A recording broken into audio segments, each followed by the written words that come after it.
Punjab, KP और बलूचिस्तान में बारिश, मौसम की शिद्दत में इजाफा। रावलपिंडी में तेज बारिश और जालाबारी, मुख्तलिफ इलाके ज़ेर-ए-आब। नालालई में गवाल मंडी के मकाम पर पानी की सतह 7 फीट तक बुलंद हो गई। इस्लामाबाद के बाज़ इलाकों में भी बारिश और जालाबारी। बीरबाला के मैदानी इलाकों में बारिश और बालाई इलाकों में बर्फबारी। वादी नारान और कागान के पहाड़ों पर बर्फबारी। बाबूसर टॉप जाने वाली शाहराह बंद। पेशावर में भी बारिश। बलूचिस्तान के बालाई इलाकों में बारिश और जालाबारी के बाद मौसम सर्द। धनासर के मकाम पर लैंड स्लाइडिंग से जोब DI खान हाईवे 4 रोज से आमदोरफ्त के लिए बंद। बलूचिस्तान के खैबर पख्तूनख्वा के साथ ज़मीनी राब्ता मुअत्तल।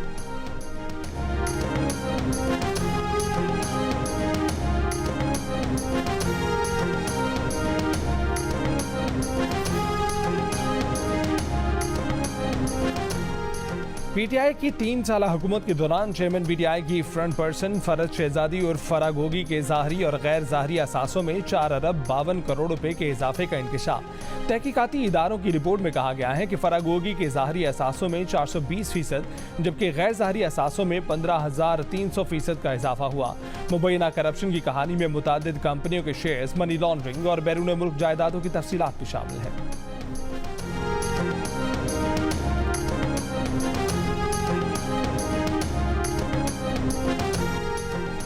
तर्जुमान तहरीके इंसाफ ने फरद शहजादी को गैर मुतलका किरदार करार देकर इससे दूरी इख्तियार कर ली। कहा कि मज़मूम सियासी अज़ाइम के खाक में मिल जाने के बाद टेस्ट ट्यूब सियासी जमातों से वाबस्ता किरदार कौम की आंखों में धूल झोंकने निकले हैं।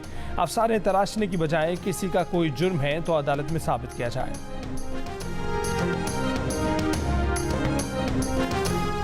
नया पाकिस्तान फरागोगी बना रही थी, तिजोरी घरवाली भर रही थी और हमें कहता था रियासत मदीना बनाओ। इस्तेहकाम पाकिस्तान पार्टी के अलीम खान का टैक्सला में जलसा-ए-आम से खिताब। इल्ज़ाम आयद किया कि जनरल फैज़ हमीद ने उनके खिलाफ कार्रवाइयाँ करवाईं, जहांगीर तरीन और उनके खिलाफ मुकदमा दर्ज करवाए। वो आर्मी चीफ बनने के लिए चेयरमैन PTI की नौकरी कर रहे थे।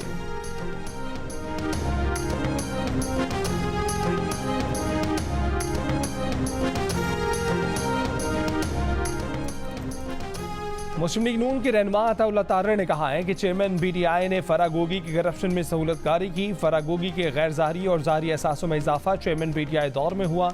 इक़्तिदार को ख़त्म होता देखकर चेयरमैन PTI ने उनको मुल्क से भगाया।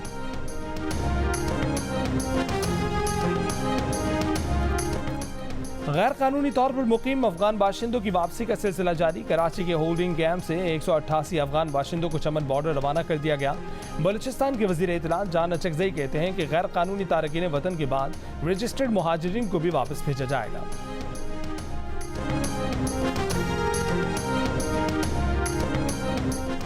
गजा में इस्राएली बमबारी जारी। 24 घंटों में 200 से ज़ायद फ़लस्तीनी शहीद हो गए। शहीद फ़लस्तीनियों की तादाद 11,000 हो गई। शहदा में 4,400 से ज़ायद बच्चे भी शामिल। इस्राएली बमबारी में अब तक अक़वाम मुत्तहिदा की इमदादी एजेंसी के अमले के 99 अफराद जान से जा चुके। इमदादी एजेंसी का कहना है कि गजा में खुराक, पानी और अद्वियात को महदूद करना इज्तिमाई सज़ा है। 10 लाख से ज़ायद फ़लस्तीनियों को बेघर करना जबरी बेदखली है। मकबूजा मगरबी किनारे में भी इस्राएली फ़ौज की कार्रवाइयाँ जारी। जनीन में 18 फ़लस्तीनी शहीद हो गए।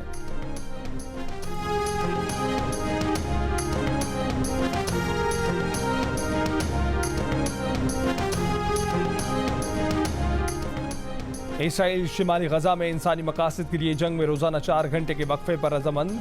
अमरीकी कौमी सलामती के जॉन कर्बी ने कहा कि जंग में वक्फा अहम इकदाम है। बताया कि इसराइल आज से रोज़ाना 4 घंटे के वक्फे का ऐलान 3 घंटे कबल करेगा। इस दौरान गजा में कोई फौजी ऑपरेशन नहीं होगा। इंसानी इमदाद गजा में पहुँचाने और शहरियों को मुतासर इलाकों से निकलने का मौका दिया जाएगा। जॉन कर्बी ने कहा कि अमरीका चाहता है कि जब तक इंसानी बुनियादों पर इमदाद की ज़रूरत हो वक्फा जारी रहे।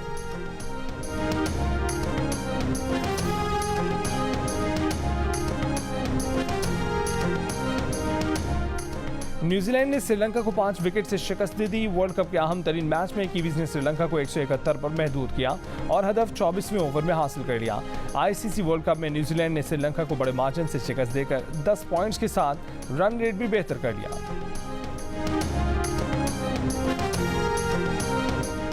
और पाकिस्तान और इंग्लैंड का फैसला कुन मैच कल होगा। श्रीलंका की न्यूजीलैंड के हाथों शिकस्त के बाद पाकिस्तान की सेमीफाइनल में चांस ना होने के बराबर रह गए। वर्ल्ड कप का सेमीफाइनल खेलने के लिए पाकिस्तान का अब आखिरी अगर उसे क्वालिफाई करना है तो पहले बैटिंग ही करना है और इंग्लैंड को कम से कम 288 रन के मार्जिन से हराना होगा।